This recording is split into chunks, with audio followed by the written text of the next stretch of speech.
In 1869, a railway to the summit of Snowdon was proposed.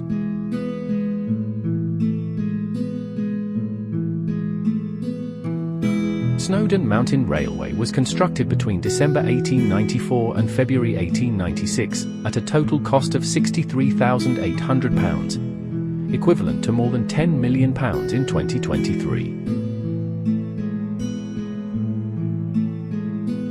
The railway officially opened on Easter Monday, the 6th of April, 1896, with 2 public trains dispatched to the summit from Llanberis. On the return journey, locomotive number 1 LADAS derailed, tragically causing the death of 1 passenger, prompting the immediate suspension of all service. Services were suspended until safety modifications were completed and the line reopened on the 9th of April, 1897. Llanberis Station stands at 353-foot elevation, with the summit station at 3,493 feet, a rise of over 3,100 feet via steep gradients. The Snowdon Mountain Railway remains a popular tourist attraction, carrying more than 140,000 passengers annually.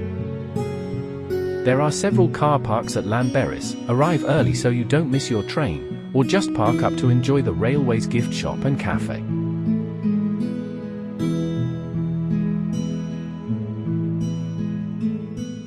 In the gift shop, you will find the old historic station clock, once used to dispatch trains from Llanberis and is still wound weekly.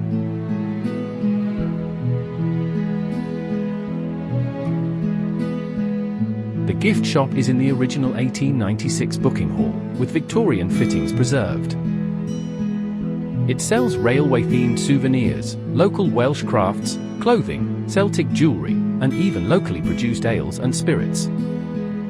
By retaining original structural elements and fixtures, the space doubles as a living museum piece, enhancing visitors' connection to the railway's founding era. From the valleys to the summit, a journey through time, steam, and sky. With over 125 years of history, it's an unforgettable ride to the roof of Wales. Let us know if you enjoyed our video.